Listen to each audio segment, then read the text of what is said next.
Hello students, welcome to my channel. और आज हम पढ़ेंगे क्लास 9th का चैप्टर टिश्यू। टिश्यू को हिंदी में कहते हैं ऊतक। ठीक है, हम last chapter the fundamental unit of life cell में बहुत सारी बातें सेल के बारे में पढ़ चुके हैं।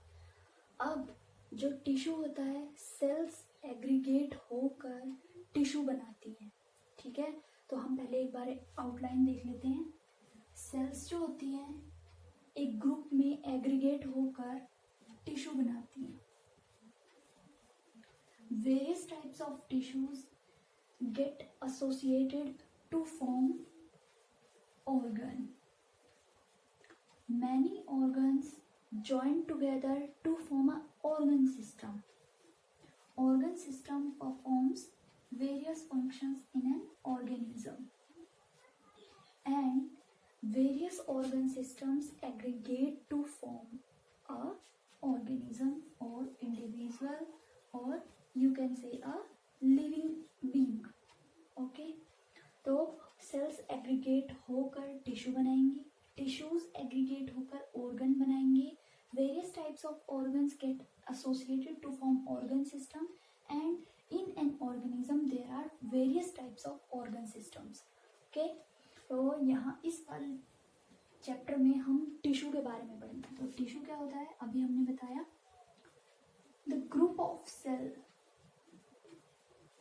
बहुत सारी सेल्स का ग्रुप होता है which performs a particular function, or we can say that these cells, these particular type of cells work as a unit, as a single unit. The group of cell, एक group होगा sales का जो कि structure में अलग अलग हो सकती हैं, लेकिन फंक्शन वो हमेशा एक ही करेंगी। ठीक है, टिश्यू के बारे में स्पेसिफिक बात होती है ये कि वो सिर्फ एक फंक्शन करेंगे, मतलब उसके अलावा वो कोई और फंक्शन कर सकते हैं, बट जब वो ग्रुप में रहेंगे वो सेल्स, तो वो सिर्फ एक फंक्शन परफॉर्म करेंगे। ठीक है, आगे हम बात करते हैं प्लांट्स और एनिमल्स, लिविंग ऑर्गेनिजम्स की कैटेगरी में आते हैं। तो प्लांट्स और एनिमल्स की जो रिक्वायरमेंट्स होती हैं वो बिल्कुल अलग अलग होती है, इसलिए वहाँ पर अलग अलग टाइप के टिश्यू होंगे। तो सबसे पहले हम बात करेंगे प्लांट टिश्यू की। प्लांट्स के अंदर दो टाइप के टिश्यू होते हैं। सबसे पहला meristematic tissue, and the second one is permanent tissue. Meristematic tissues are further of three types: apical, lateral, and intercalary. While permanent tissues are further classified into two types: simple and complex. Simple permanent tissue जो होते हैं, यहाँ पर मैं 3 example बताऊंगी। Simple permanent tissue, parenchyma, collenchyma and sclerenchyma. While complex tissues are xylem and phloem. Okay, plants के अंदर दो टाइप के टिश्यू होंगे, मेरिस्टेमेटिक और permanent tissue. Meristematic tissues are further classified into 3 categories: apical, lateral, and intercalary. This classification is done on the basis of the location of tissue and their functions. While permanent tissues are 2 types: simple and complex. Simple permanent tissues are 3 types: parenchyma, collenchyma, and sclerenchyma. while complex tissues are xylem and phloem. अब हम इनको detail में study करेंगे. हमें सिर्फ इतना याद रखना है इसमें कि मेरिस्टेमेटिक टिश्यूज जो होते हैं वो बहुत ज़्यादा रैपिडली डिवाइडिंग सेल्स होती हैं.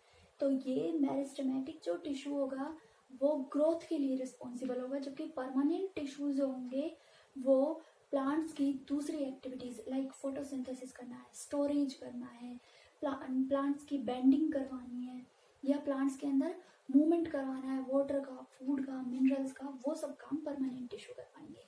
ओके, तो सबसे पहले हम पढ़ेंगे मेरिस्टेमेटिक टिश्यू.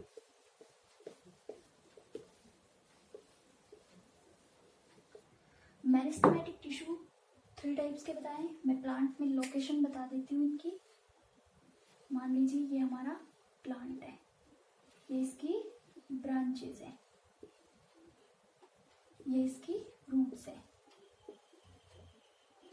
तो जो हमारा एपिकल मेरिस्टेमेटिक टिश्यू होगा वो टिप्स पर प्रेजेंट होगा. दैट इज यहाँ पर रूट की टिप्स पर, यहाँ पर कौन सा होगा, apical. while lateral meristematic tissue is present on the sides of the tree, like यहाँ पर ये हमारा कौन सा है, lateral. And the third one is intercalary. तो intercalary लीफ के बेस पर प्रेजेंट होगा और इंटरनोड्स पर प्रेजेंट होगा. ठीक है, ये हमारा हो गया इंटरकैलरी. क्लियर. प्लांट्स के अंदर meristematic tissues rapidly dividing cells होती हैं जिनके अंदर ये प्लांट की ग्रोथ के लिए रिस्पॉन्सिबल होंगे. Further classified into 3 types, apical, lateral and intercalary. Apical जो होगा वो टिप्स पर प्रेजेंट होगा, चाहे वो शूट की टिप हो या वो रूट की टिप हो. तो ये रूट की ग्रोथ करवाएगा और शूट की ग्रोथ करवाएगा, मीन्स इलोंगेशन के लिए रिस्पॉन्सिबल होगा. while lateral meristematic tissues are present in the sides of the tree and it is responsible for the increase of girth, means diameter को बढ़ाएंगे plants के. next है intercalary. intercalary is present in the base of the leaf and base of the internodes. तो जो intercalary meristematic tissue होगा, मान लीजिए apical meristematic tissue loss हो गया किसी इंजरी की वजह से, या फिर हमने ऊपर से कट कर दिया प्लांट को, तो अब प्लांट ग्रोथ नहीं करेगा. लेकिन ऐसा नहीं होता क्योंकि इंटरकैलरी मेरिस्टेमेटिक टिश्यू यहाँ पर प्रेजेंट होगा, जिसकी वजह से जो प्लांट होगा वो फर्दर ग्रोथ करता रहेगा, ग्रोथ कभी नहीं रुकेगी. ओके, तो ये वाला जो डायग्राम है आपके एनसीईआरटी में दिया हुआ है, ये डायग्राम बनाना है. ओके, उससे पहले मैंने जो प्लांट टिश्यू का फ्लो चार्ट बनवाया था ये वाला, वो कंप्लीट, वो भी बना लेना. नेक्स्ट है, अब हम बात करेंगे परमानेंट टिश्यू की. तो परमानेंट, जैसा कि नाम से ही पता चल रहा है, परमानेंट जो टिश्यू होते हैं वो डिवाइड नहीं करते. जैसे मेरिस्टेमेटिक टिश्यू था, मेरिस्टेमेटिक टिश्यू में रैपिडली डिवाइड कर रही थी सेल्स, लेकिन परमानेंट टिश्यू में डिविजन्स नहीं होंगे. ओके, जो परमानेंट टिश्यू होते हैं वो 3 टाइप के बताए हैं यहाँ पर. सॉरी, परमानेंट टिश्यू जो है वो 2 टाइप के बताए हैं, सिंपल और कॉम्प्लेक्स. तो सबसे पहले हम सिंपल के बारे में बात करेंगे. सिंपल परमानेंट टिश्यू के मैंने बताए थे 3 example, parenchyma, collenchyma and sclerenchyma. Parenchyma की जो सेल्स होंगी वो ऑलमोस्ट राउंड इन शेप होंगी और इनके बीच में इंटरसेलुलर स्पेस होगा. ओके, यहाँ पर इंटरसेलुलर स्पेस होगा, ये ऑलमोस्ट ओवल और राउंडेड इन शेप होंगी.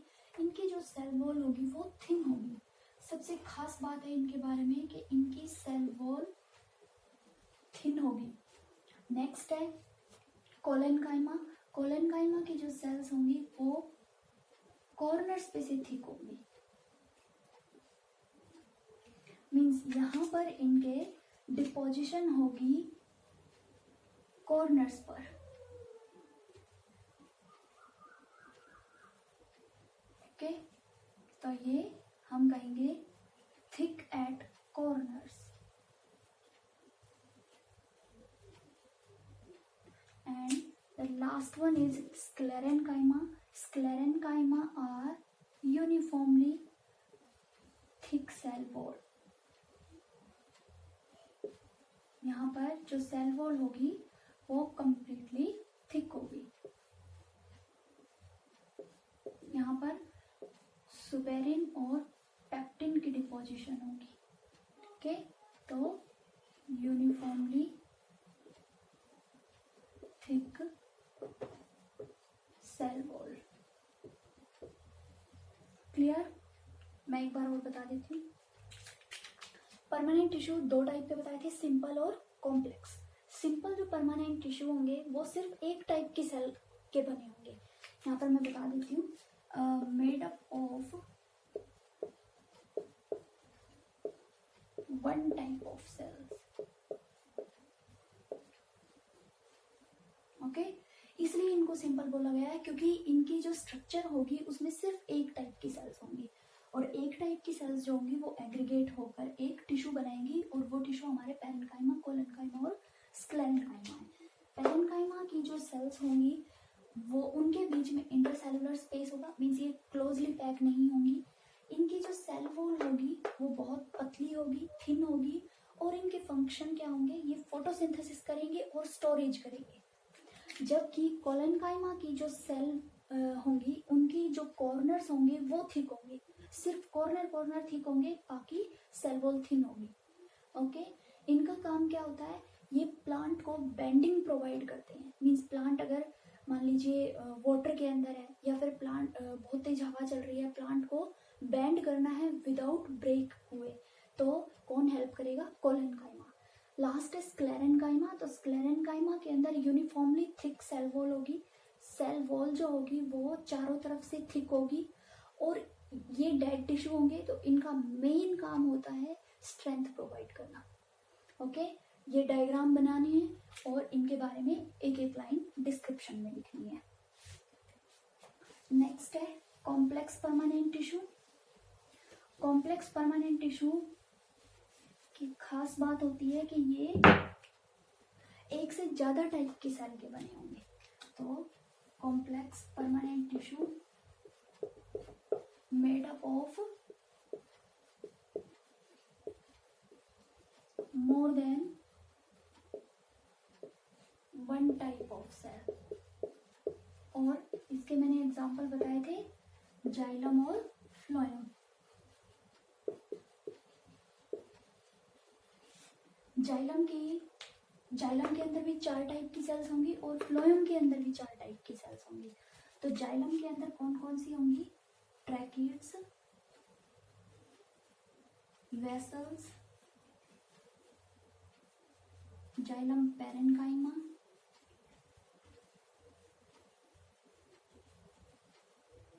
और जाइलम फाइबर्स। जाइलम फाइबर्स को स्क्लेरेन्काइमा भी बोल देते हैं। फ्लोएम के अंदर सीव ट्यूब्स होंगी, sieve tube, companion cells, phloem parenchyma and phloem fibres.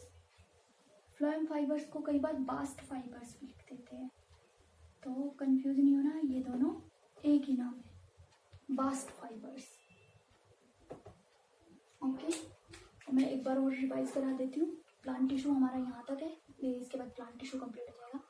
Complex permanent tissue made up of more than one type of cells, इसलिए इसको कॉम्प्लेक्स नाम दिया गया है। सिंपल सिर्फ एक टाइप की सेल के बने होते थे, जबकि कॉम्प्लेक्स जो है वो उसके अंदर एक से ज्यादा टाइप की सेल्स होंगी, इसलिए इसको कॉम्प्लेक्स परमानेंट टिश्यू बोला गया है।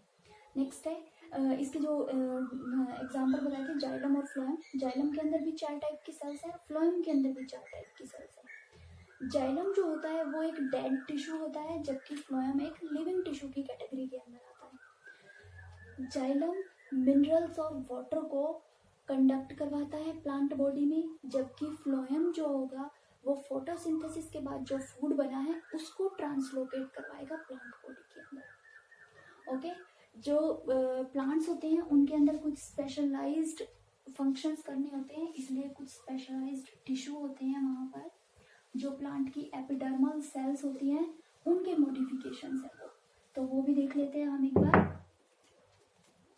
सबसे पहला है रूट हेयर्स। ये हम बता रहे हैं एपिडर्मल सेल्स के मॉडिफिकेशन। तो रूट हेयर रूट्स के अंदर प्रेजेंट होंगी और इनका काम क्या होता है, वाटर को एब्जॉर्ब करवाना, absorption of water and minerals. Next one is stomata. Stomata important है, एग्जाम में क्वेश्चन स्टोमेटा से मिल ही जाता है। तो स्टोमेटा क्या होता है, स्टोमेटा हमारी प्लांट्स की जो लीफ होती है, लीफ की जो लोअर सरफेस होती है उसके ऊपर छोटे छोटे पोर्स होते हैं। तो हम कह सकते हैं these are the tiny pores present on leaf surface. इनका फंक्शन क्या होता है, सबसे पहला ट्रांसपीरेशन। ट्रांसपीरेशन का मतलब क्या होता है, प्लांट से वाटर का वेपर्स की फॉर्म में बाहर निकलना, और ये काम कौन करेगा, स्टोमेटा करेगा। जब हम प्लांट के नीचे खड़े होते हैं तो हमें कूलिंग इफेक्ट आता है, वो कूलिंग इफेक्ट किसकी वजह से आता है, ट्रांसपीरेशन की वजह से। क्यों, क्योंकि जो प्लांट का वाटर है वो वेपर्स की फॉर्म में कंटिन्यूअसली बाहर निकल रहा है, जिसकी वजह से कूलिंग इफेक्ट आएगा। And the next one is gaseous exchange. जब प्लांट्स फोटोसिंथेसिस करेंगे तो कार्बन डाइऑक्साइड को इनहेल करेंगे और ऑक्सीजन को रिलीज करेंगे।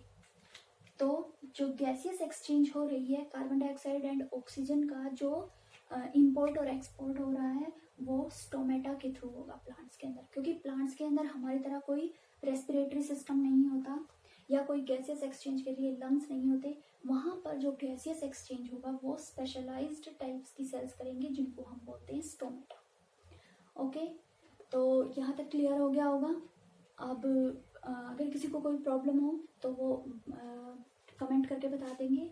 अदरवाइज यहाँ तक हमारा प्लांट टिश्यू कंप्लीट हो गया है। कल हम एनिमल टिश्यू के बारे में बात करेंगे। Okay, thank you.